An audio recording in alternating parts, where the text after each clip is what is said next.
welcome to another SheClicks webinar. Today we're going to hear from Adrienne, who is going to talk about getting started in personal branding photography. Hi Adrienne, how are you? Hi Angela, I'm good. How are you?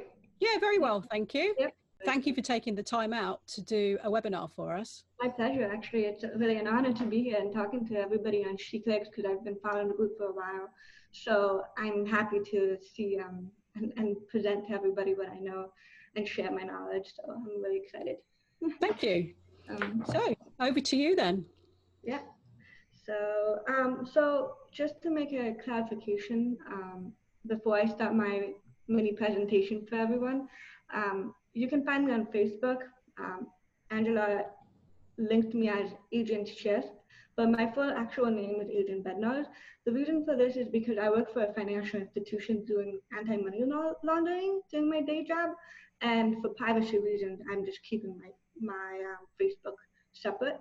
So if just to clarify that, and we can go ahead and get started on personal branding. Thank you for joining me, everyone, on this topic, personal branding. I'm pretty sure a lot of people have been hearing personal branding, photography, but they're not really sure what it is. So I'm going to take you through the steps and explain what branding photography is, and especially how to get started in personal branding, what you need to know, what you need to consider when you do these branding shoots. And hopefully that will help answer the question that you may have. And we will, at the end of the session, we will have a question and answer session. So what is a brand? It's a set of expectation, memories, stories, relationship that taken together account for a consumer decision to choose one product or service over another. It's more than just the logo, the color, and the fonts.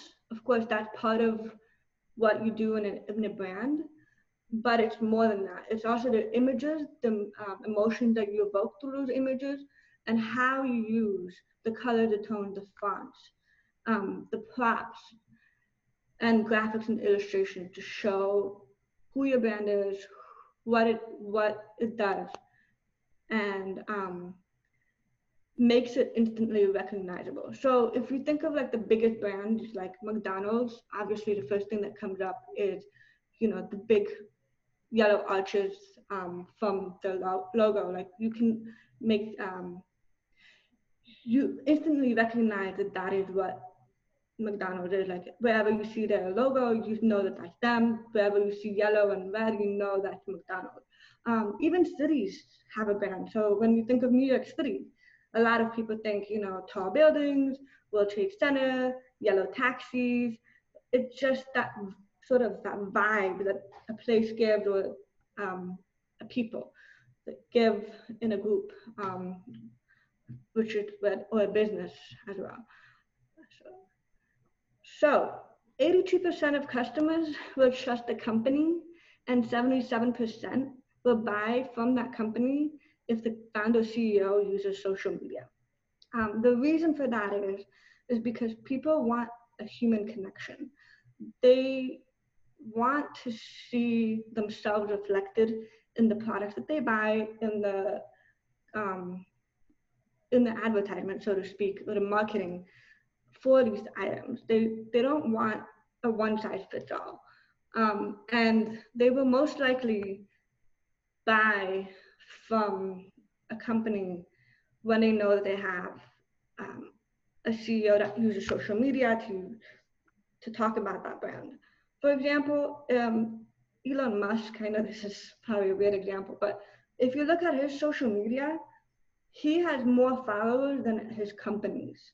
And because people are interested in what he does, people connect with him on a deeper level, so to speak, than they connect with the SpaceX or Tesla. Sure, these are great products, but Elon is the face of those two products, so to speak.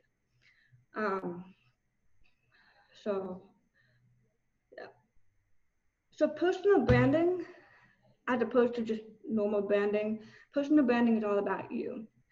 It is the larger uniform perception of or impression of an individual based on their experience, expertise, competencies, actions, and achievements within a community, an industry, or a marketplace. The better way to say that is that your personal branding is your reputation. If you think of people in your workplace or people in your town, and you know when they mention that one person or that one company, they have a reputation. That is sort of what personal branding is, but in a visual format. And the purpose of it is to make the individual personable online through social media, as well as basically you become your own personal public relations agent. So that's the distinction between regular branding for companies and personal branding. So what is personal branding photography? It's hard to describe because there's not a set format. So if you've ever done lifestyle photography, environmental portraiture photography, headshot, product photographies, flat lays, which are a subsection of product photography, real estate photography, or even photography of any location, for commercial purposes, glamour photography and commercial photography. You are kind of on your way to do personal branding photography. The only difference is that this photography isn't normally done in studio. It's usually done on location. So you will most likely go visit your client at their office and do shots at that office. Not necessarily have them come to you and get makeup done.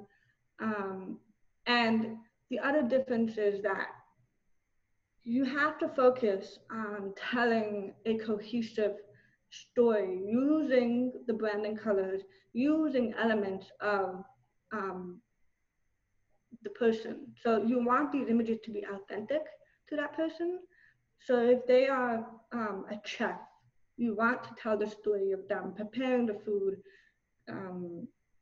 cooking the food, maybe even plating the food to show their brand. So it's not like a simple headshot or glamour shoot, 1 to 20 minutes, 30 minutes, and you're out. You have to develop a story, so to speak, depending, and it changes with client. So if you want to do a chef one time and an office or a virtual assistant another day, they're going to have a different story to share because they don't do the same thing. They don't search for the same ideal client.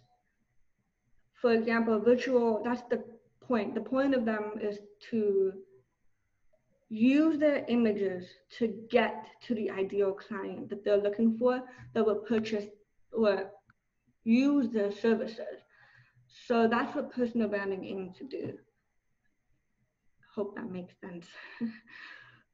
So who and why you would do this? It's good for entrepreneurs, small business owners, influencers, anyone who is the face of their business. So if you are a photographer and your company, you are your company, that is who personal branding aims to help, basically. And it's supposed to bring the businesses or even the person's brand to in a visual format because, like I said, it's all for social media, for marketing purposes.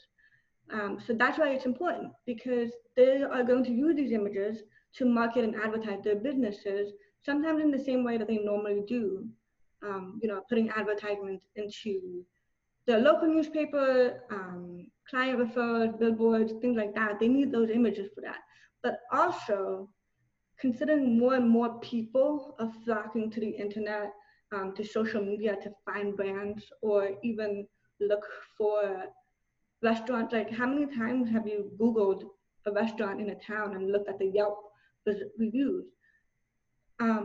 These businesses are going to have to adapt to a new way of marketing and advertising their business to keep in touch with their customers and find new customers. And especially now with everybody staying at home with COVID in the US, people have been losing their jobs. A lot of people are trying to do online businesses. So, and those are low startup costs almost. You buy the product, you build it from your house, maybe you do drop shipping. So people are turning to doing online businesses more than ever. And for that, they're going to need images to promote their business, to promote their brand. So because of that, it's really important to know how to present your brand and business. We may not like to admit we don't like to judge a book by its cover, but how many times have you scrolled past a post because the photo didn't appeal to you, or the post didn't have a photo? Bad lighting, badly lit photos, stock images that you've seen hundreds of times, they're not going to draw the ideal client as much anymore as they used to do in the past. So the problem the personal branding solves for local business owners and personal brands is 3 ways: the content, the time, and the budget. So think about it this way. If I came to you and I said, you have to start an Instagram profile and post high quality professional images every single day that are relevant to your business, what would that make you feel? Most people, if they're not social media savvy, they will be overwhelmed. It's what do they post? Where do they get the images? How do they create these images? Where do you find the time to make that content, write it, when you have to attend to clients, to family, to your business? So your business needs to be on Instagram, but you don't have the ability to make that happen. And you know that your ideal clients, they are on Instagram, they need to see images that are uniquely to you, that have high quality, and that look professional. So that's why they would come to you. They wouldn't want to see clinical images. They want something that makes them, the business owner, authentic. And they also know that visuals are just as important as the text. Most times on social media, the visuals will get more engagement than just text alone. And those visuals also have to work across platforms. So you see how there's a lot of different things to think about when you do social media as a way to market, and personal branding helps that. And because of that, there's so much work to be done. Most business owners don't have the time to sit down and figure out, how do I photograph this? What's the best lighting? What equipment do I use? Do I need, an extra light? How do I crop this? How do I color this? They don't have, they have to work on their own clients to bring in their business. So it's a lot of logistics, and they have to be in the photo as well. And that's time that they're taking away from business that they could be using to market their business in a better and more effective way and help other people that need their products.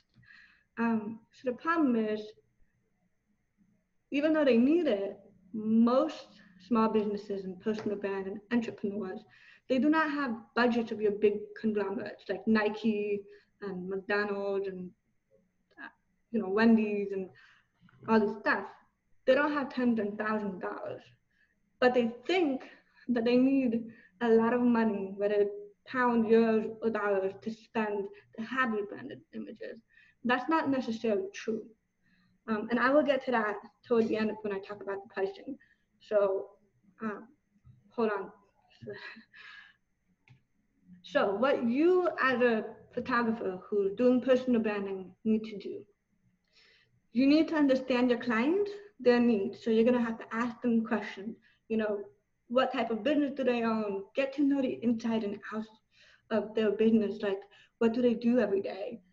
Do they come in, like their schedule? Maybe they come in and have coffee in the morning. Who is their ideal client? Are they only one person in the business, or is there, a team of them? Do they want images with the whole team? What kind of images do they believe are consistent with their business? Some people like certain types of images. They're drawn to certain types of airy photos, bright photos, whereas others like the contrast, the color. So that will help you. That you have to do that through a consultation. Sometimes you can do that through a questionnaire to ask them. And one thing that I like to do for my clients is create concepts or mood boards on Pinterest for them. So mood boards are basically like photos that have like little photos in them, and they have colors, the tones of their brand, the images of how they would like to see their business. It's all about their business. And when you understand your client and their needs, you will form a relationship with them. And that is important because it can turn them into repeat clients. They're going to trust you and they're going to come back to you as a repeat client. That said, it would also allow you to create images that are authentic to them. So you will have to do like natural posing. I know a lot of people are scared to pose others, or if they know how to pose, they know how to pose inside a studio, but it's not necessarily that. Like yes, you have to pose, but you have to make it seem natural to them. So if they have a certain movement that they like to do, or a certain, they put their hand a certain way, you don't want to force them in a position that's uncomfortable to them. So that's kind of very important because they want to see themselves. They don't necessarily want to see, glamour shoots where they look so pretty and all this stuff. They just want themselves. And within that, you need to do like several stories.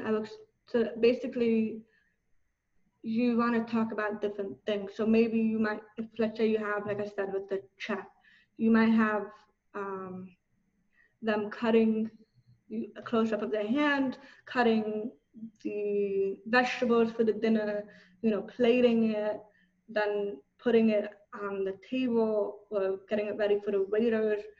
You might want to do like a story where the chef is outside of the house, not outside of the house, outside of the restaurant, photos of him or her standing outside of the restaurant with the back of the company, like the restaurant, things like that. So in that, you will have to use props, and to help tell that story. And sometimes you will also need to style flat lays, products, and office spaces. So as you can see on the right-hand side of the screen on the presentation, this is a styled office. Somebody likes to have that kind of office. They have this kind of office. They want a photo of that office to share on social media and to use with their posts. And most of your images should evoke emotions in some way for the brand. So you will do that through using colors, themes, props, and then it's relevant. And that's where the questionnaire helps you. I mentioned spacious images on the presentation as well, because what happens in a lot of businesses or personal brands, they want to have some space in their photo so they can do an overlay of text for a banner or for just like a Facebook banner, or sometimes just for a photo on Instagram. They'll like to have a layout, I want to say overlay of text. I'm sorry. Editing and delivery. And this is where I feel like a lot of people are going to be, you're kidding me. Okay, so here's the thing. You are either going to not edit or you're going to minimally edit your photos. Yes, I know, oh my gosh, why would you do that? Why would you give like the creative control to your client? They don't know anything about photography, but what about me? Like, what about, like, this is not about your brand. This is about your customer's brand. So whatever techniques that you use to edit your photos, to make it your signature style, whether, you know, you use high contrast images or you use, you know, like a matte layover or preset, you are not going to do this for your images unless the client specifically asks for them. The reason being is that, one, your style is reflected in how you take the photo, you know, with the way that you use lighting, the way that you use colors, the way that, you know, you pose the person. But the thing is, most people who are using social media, you know, millennials, we always talk about the millennials, they know how to edit images. They are more likely to use presets to make their images look consistent on social media. And because that is consistent with their brand. And if they're not able to do that, it's going to be hard for them. So what I've been doing is I've been just doing basic editing. You know, focus on contrast, exposures, highlight, make sure it's, you know, shadows are not too intense or highlights are too bright. Light touch-ups on the face, hair, clothing, if there's something out of place, things like that. But you don't want to do, like, it's so important to ask this in the client before you do the shoot and before you edit, to ask them what it is that they want, because they might just want you to do a simple edit and then slap on an Instagram filter, and the way that you edit might not mesh with that, and it might actually make the photo look worse than they want. So that's why it's important to ask them if they want you to edit it your way, or if they want to just put on the Instagram filters and just do it their way. You just have to remember, and this is really hard to let go of as photographers, but this is not about your brand. It's about theirs. If they put a preset on every photo that they upload to social media and they think it looks great, that's their prerogative. That's, you know, they can do that. So then how do you deliver these images? You basically don't do in-person sales. Most of my clients, they want digital downloads of high resolution photos.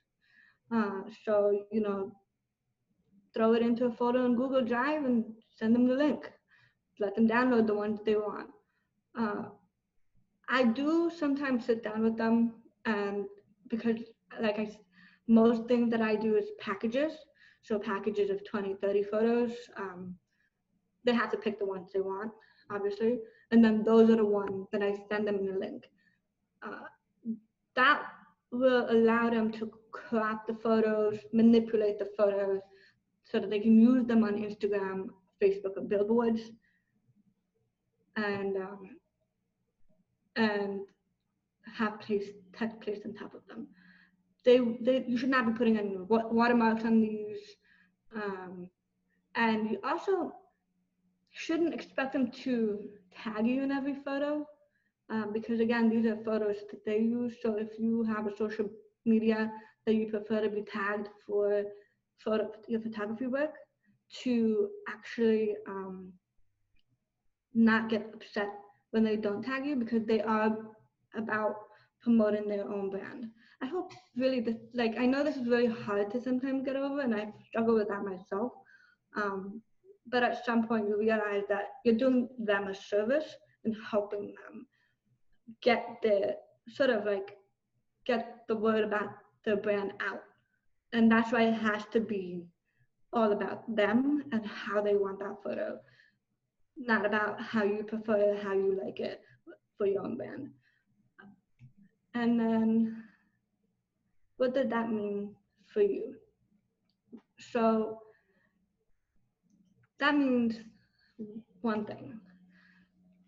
You get to give them a commercial license. In essence, in that, or at least in that essence, personal branding is a form of commercial photography. It's just more personable, it's more local. You know, the person who you work with is just a one person mom and pop shop, or somebody that you know that's in the community, and you form those relationships, but it's still commercial photography. So because they're using your photos for commercial purposes, advertising and marketing their business, and they need to have the proper rights to do that. You have to have a clause in your contract that says, that gives them the right to use these images for social media and marketing purposes. The reason for that is that you don't want to license each photo. You just want to license them as a package, because people want to buy package of 20 or 30 photos so they can post them on Instagram or social media every day or every other day, however they have it set up. So they need to have a substantial amount of photos in those packages. But also, with the usage of the internet and social media, your clients do not have necessarily control over how far and wide that image is going to be shared when it's posted. And they're not going to want to take the post down after a certain amount of time, like a lot of advertisement marketing companies do, or they used to do in the pre-internet days. So if you've looked at, stock websites like Getty Images, they offer royalty-free global rights usage for the photos. And I don't know if anybody's looked at this, but the large high-resolution photos go for $500 for one photo. So you want to price yourself accordingly. You want to keep that in mind, that you are giving them a commercial license to use these photos, which is different than if you did portrait photography. Because in portrait photography, you're doing this for yourself, for your family. You're not sharing it with others for the purpose of promoting your business. So in the US, most people charge between $800 and $3,000 as a starter session for an hour that may include hair and makeup, 1 to 2 outfit changes, and 1 to 2 locations. That usually means, like, if they are, if they want to do a shoot at home and then they have a second location where they do, like if it's a restaurant, they want a photo there too. So that's what I mean by location. And it usually includes a minimum of 15 pictures, but as a starter package. So, that's posting like 3 times a week for most people. And that's a minimum. So my suggestion to you, for those of you that are in the UK and European Union, to do some research and see what is the range for those starter packages, because US prices are a little different than what Europe expects, but also try, if you're going to go into this and you are not comfortable charging, let's just say, the $800, what you can do is to do offer a limited amount of session at a lower price. So if you are comfortable, charging $400 for a session, charge it for 5 sessions, and then up your price to $800. Because you need to make sure that people are aware that they're getting commercial licensing and understand that that's the value of the product. And personally, I don't have a lower price because I don't want to shoot the other photographers in the foot, so to speak. I don't want everybody to be coming to my business for this personal branding. The reason being is that you want to be very selective with who you work with, because then you can make friendships and have a relationship with these clients that allow you to do quarterly or biannual sessions, which means that you can have a contract in place that every 3 months, this person comes to you for brand new photographs, or twice a year, they come to you for brand new photographs that they need for their business. So that is something that if you develop that relationship, you can constantly do, and they're going to feel comfortable doing, and they want to come to you. And it helps. It helps because you know their business. It helps because they know you. They trust you in that the way that you do their photography, the way that you do their images is always going to be what they want it to be. And everybody struggles in pricing, but the real value is that they get commercial licensing for products that are custom for them. They can use it as much as they want, however, worldwide or locally, and get it for a fraction of the price. They don't have the budget of Nike, as I said. That's why they most likely they will be okay paying $3,000, once a quarter, or for a biannual session. Though I will say this, that you have to work it. I forgot what I was about to say. So you have to come up with a solution with that, because it's more of a unique package in that not a lot of people ask for biannual sessions. They would rather have it quarterly. So because if they do biannual sessions, I would usually offer a lot more photos than my standard. So for quarterly photos, I do 20 photos, 30 photos, and 60 photos as part of a package. For biannuals, I'd probably up that because they want to get a half year's worth of photos so that they can use on their social media. I hope that makes sense. So yeah, that's pretty much it. In terms of equipment, I know that's going to be a question. So use what you have. That's probably, I know it's cliche. I didn't believe it myself, but use what you have, because you're familiar with the camera, you're familiar with the lenses, you know how they work. So it's really important that you know your equipment. The other thing that I ended up doing is getting like this bowling light, which is charging right now, for lighting purposes, like a special small lightings that I can make it carry with me, like a portable light, so that I can carry it with me when I go to my sessions.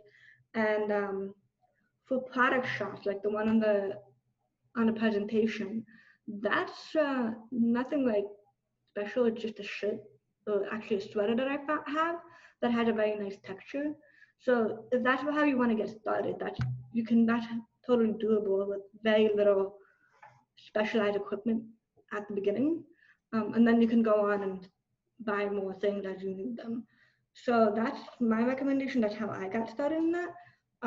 And you don't have to spend a lot of money, like literally just some sweaters that I have that have really nice texture, color, to use for, the background of things. Just like my beginning image, just to show you this one. That's just a little table with a light and a sweater on the side. So you don't really have to go all out and go to, your local craft store and buy sweaters or like towel throws or things like that. You can start with what you have at home and just build up from there. All right, so any questions that we have here? Anila has asked if you could confirm that you upload your images to a gallery. I think you said use Google Drive, don't you? But yeah, so you have to find a way to give them to your clients. So if you're comfortable in doing a certain type of online gallery, then that's what you do. I just use Google Drive because for me it's simpler. It's included as part of my, workflow process. So that's what I use. But you don't have to use Google Drive if you're not comfortable with that. And it's the way that I do it, at least with Google Drive, if you're interested in using it, is that I put in the photos that they want. Well, no, after the session, I'll put in the photos with a watermark and they'll pick the ones they want. And then what I would do is at the end, when I finalize, when they made the final payment, is I would have a photo with their name, throw in those images that they want, and then send them that link for 30 days. You can limit how long they have access to it. Of course, I tell my clients that if they want to have images from the session for 2 years, like I guarantee that for 2 years at least for them. But you have to figure out what's comfortable for you. I can't say that Google Drive is better than anything else, because I know that there's plenty of online gallery websites out there that you can use and that they are amazing. So that's just my recommendation for you guys. Okay. So Anila said, so you could use WeTransfer if you prefer that. Yeah, absolutely. Okay. Absolutely. You mentioned supplying the images so that they can be cropped or have copy written over them. Do you ever sort of supply them in their different aspect ratios for all the different places that they may be used? I do. I do, but it's just we agree with the customer beforehand. Like, this image I wanted for social media. Some again, you have to talk to your customer about this, because some customers, what they end up doing is they repurpose the images. So they'll use something for Instagram, and then the same post they'll put it on Facebook. So sometimes they don't mind it being the same, or sometimes they want to do it themselves. But I do offer to crop it if as part of a package, if they want those specific aspect ratios. Like if someone wants a specific photo for their Facebook banner, Facebook page banner or whatever it is up top, then I will especially crop it for them. Okay. So and do you routinely shoot things in landscape as well as upright format, so that people say if they want an Instagram story, they've got the upright image, and if they want a banner? Yeah. No, I thought it was really good that you mentioned about, you're not looking to undercut people, other photographers, because actually what you're trying to do is develop a relationship with your clients, and you want them to come to you for your photography and the job you do, rather than that you're cheaper than everybody else. Yeah. And I think it takes a certain amount of confidence to do that initially, doesn't it? Because, when you're starting out, you sort of think, well, the most attractive thing you can offer is a low price. But, and it's only natural to feel like that, I think, in the beginning. But it's definitely hard. And I know I follow a lot of like personal branding and photography groups. And like everybody's always like, well, what do I charge? And it's just like, I don't think it's fair to another photographer if, the average group of us here charge $1,000 for the starter package. I don't think it's fair that I start at $800 all the time, because then I'm gonna get business from people who want me for cheaper, but might not want to start a relationship, or like a commercial friendship, let's just call it that. And the other thing is that people who want I've noticed this trend where people who want something for cheaper, they tend to be the ones that are asking for the most. So, like, specifically, you want your prices to attract the ideal clients. Like if you want to work with somebody who is in business as a restaurant, you want to charge them accordingly because that is your niche. So it's very important to price that, I think. Though I do understand how hard it can be. Yeah, That's I why think that's a really good analogy, actually. If you only want to spend, you know, a low amount of money, you go to a cheaper restaurant and you don't expect fine dining. Exactly. Yeah. Okay. Sarah Williams has raised her hand, so I just made her audible. Sarah, would you like to ask your question? Hi, yeah, I wanted to ask, how do you deal, I mean, particularly in like a corporate situation where a number of different headshots are required, and you might have one or two people within that group, I've had it equally spread amongst women and men, who want to be retouched to perfection. And they seem to think that you've got a bunch of automatic filters that will make them look 10 years younger and supermodel like. So you're saying that you have a lot of people, some people in the group that want to look younger than they are? They want to look young and beautiful. Yes. They want that sort of almost instant filter that they say, oh well, I can do that with my iPhone, and you know, I can get rid of all the wrinkles, and I can get my eyes bigger, and blah blah blah. So in terms of like, I can get it done on my iPhone.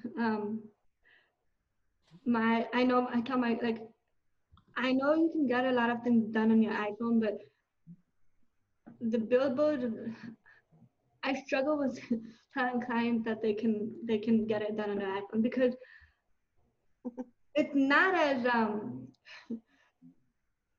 if you print the photo out, let's say you just want to print it an 8x10 or an 11, you know, an A4 size for your restaurant, it's not gonna look good if it comes out of an iPhone. But so that's why I always tell them, I was like, I tell them, you need to think about, one, the quality that you're getting and what you want to do with these photos. If you want to print these photos and post them on your walls and hang them up on your walls in your restaurant, you don't necessarily want to do an iPhone photo, because the quality is just not going to be there at the same I'm going to say size. Yeah. You know, I've noticed this myself, is like the iPhone photos don't necessarily come out really nice when they're printed, unless they're like this small. They're really pixelated if you put them large. Yeah. So I told him, I was like, do you want this? Like, I'll sometimes show them, I'll print it out, and I'll be like, so is this way you want it to look like this, or do you want it to look like this? And people are more likely to be like, I do kind of like this better than the iPhone photo. So that's one way. In terms of people looking younger and prettier and, you know, wanting to be photoshopped,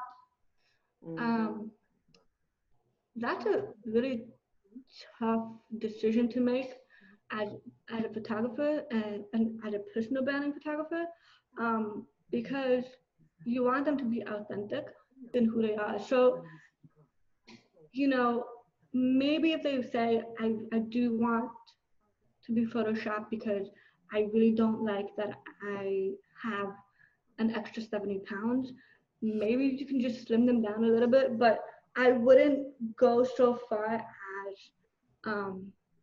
you know, taking out all the creases and making them look 20 years younger, because the clients of these businesses are going to come in expecting a 20-year-old, but then they're going to see somebody who's in their 40s and be like, well, who is this? So you have to explain to your clients in a way that, you know, says that this is not glamour photography, and you want them to look their best, but you want them to be who they are as they are now, because that's what's bringing in their business. Okay. That's like the person they are today is the reason that they have clients. it's not the person who they were 20 years ago. Yeah. You know, so you have to tell them, like, people are coming to see you because, you know, I tell my clients, like, you guys are awesome, you know, like, you're doing a great job with your restaurant, you know, you do a great job with, you know, being a great financial advisor. And I'm like, it has nothing to do with how you look.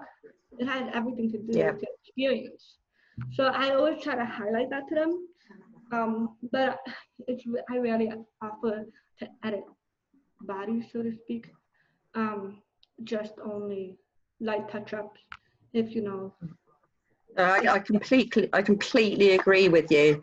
I found it hard when doing commercial shoots in offices, and you'll just get one or two people who desperately want it, and it might be a PA or somebody else who doesn't actually have a lot of face time with clients, but they want their image on the social media platforms and the company's website to look really perfect. And I do not want to spend hours photoshopping for maybe just a couple of the people out of an office of 10 or 15. And it's hard to get across that I want them to be them, to be authentic.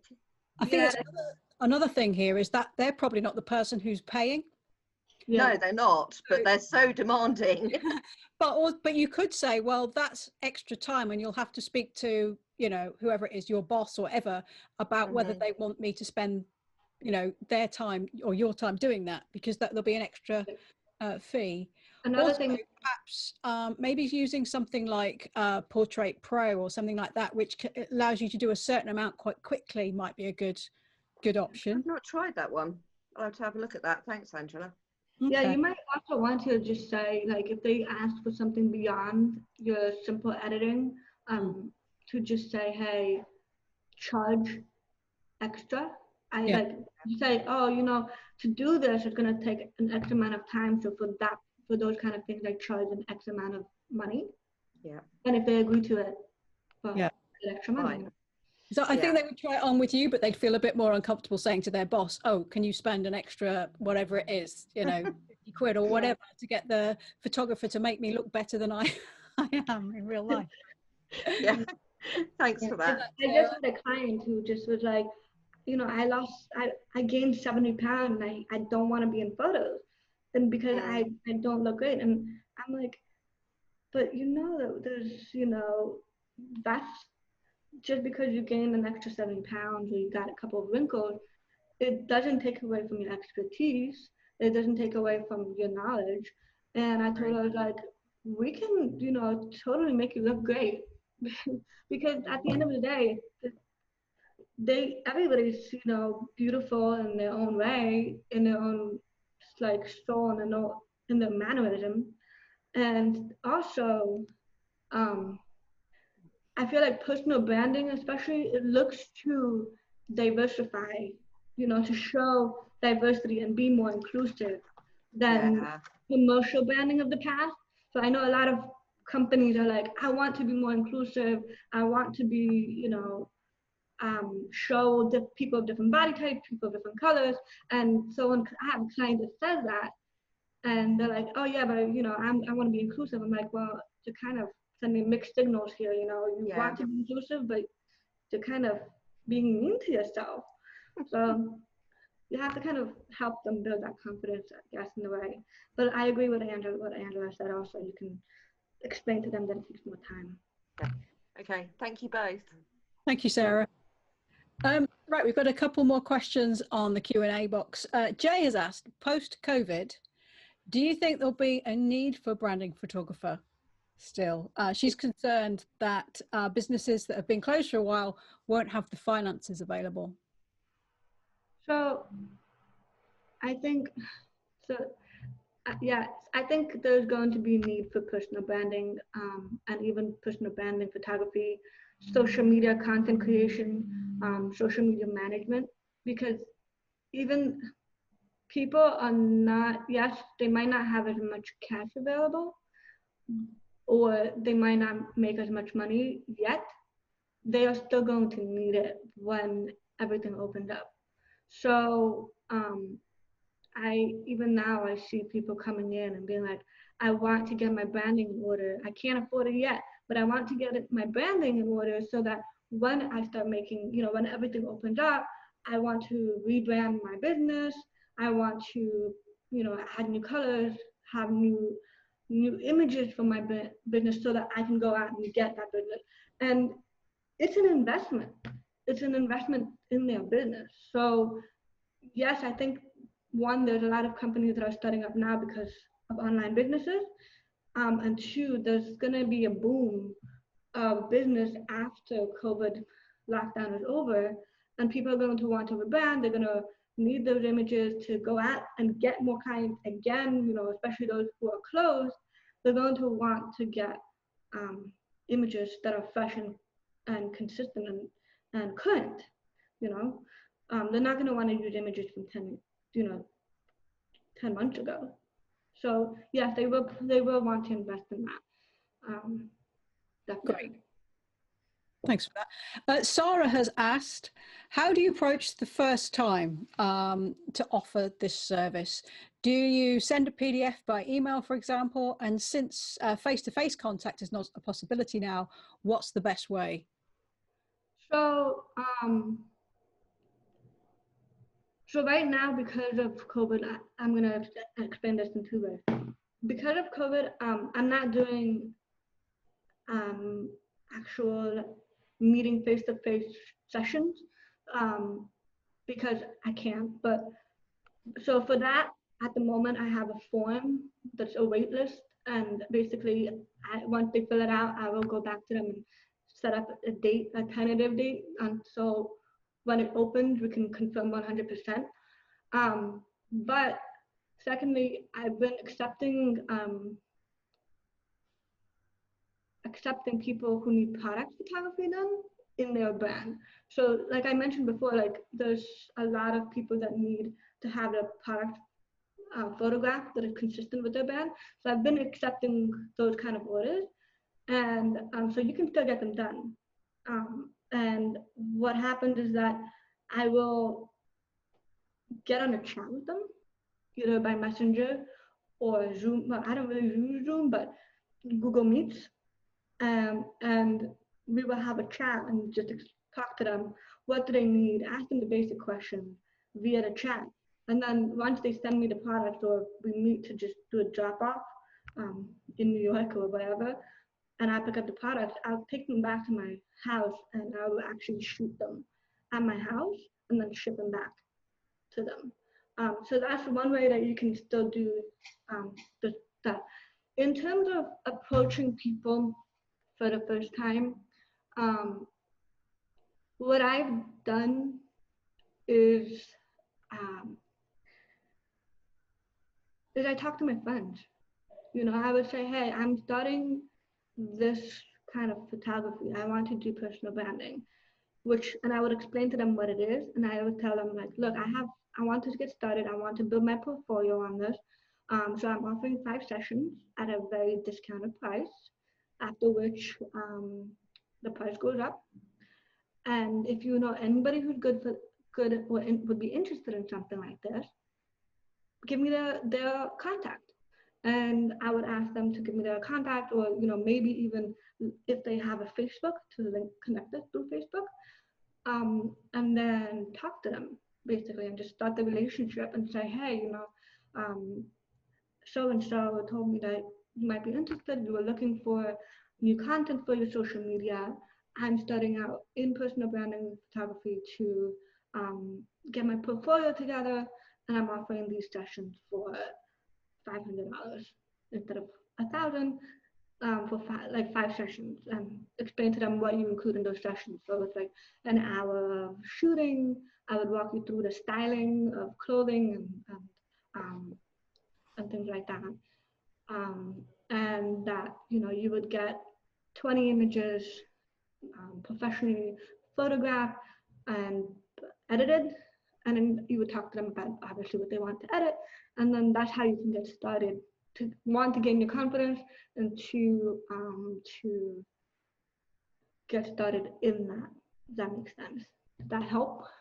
Yeah, I think so. But Sarah, do let us know if you'd like a bit more information there. It looks like we haven't got any more questions, but if anyone wants to chime in, do so. What struck me when you started talking was there's actually two strands to your presentation.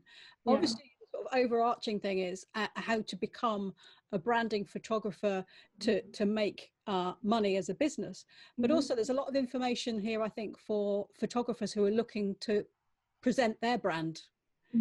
And I think sometimes it's really helpful to take a step away, isn't it? And to sort of think, if I was to hire a branding photographer, or if I wanted to present myself a bit more professionally on social media, what would I do? And I think it's really useful to go through. It's not even just photographers, it's just even everybody, like as a person, you know, you go to, if you think of, I don't know, everybody works at an office or whatever, but if you've been in corporate world, you know that your reputation precedes you, right? You have a reputation among the bosses, you know, for being a good worker or whatever, whatnot.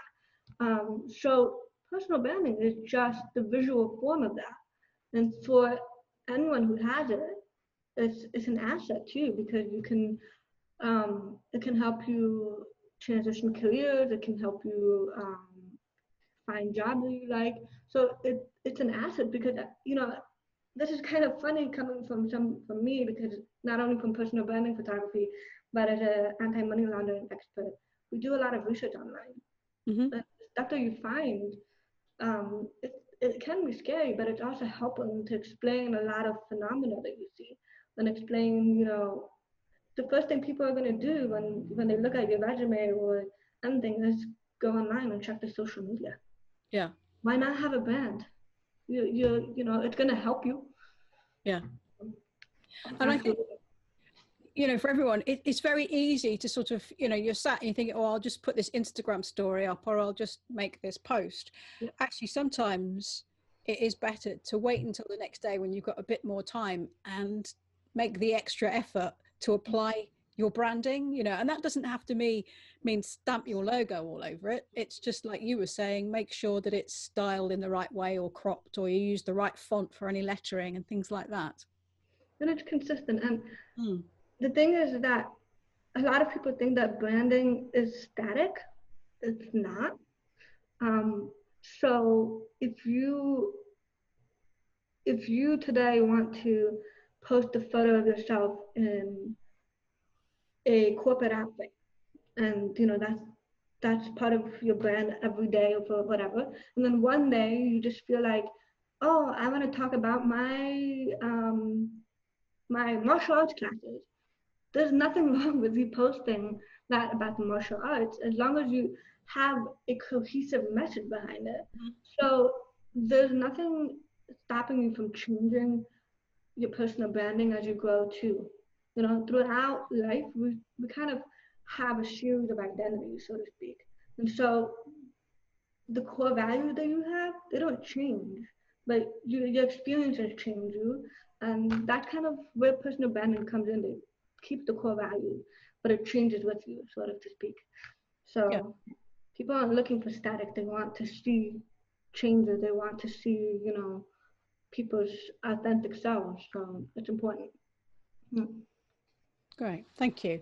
Well, it's been really interesting to hear from you. Thank you so much for taking the time to put the presentation together and joining us today. Thank you. Yep. Thank you so much for having me, everyone. You're very welcome. Enjoy the rest of your day. You too. Evening, right? Yeah, it's 3 o'clock here, so it's kind of afternoon. Yeah, it's 10 a.m. here. Okay. Have a good day then. Thank you. Bye-bye. Bye.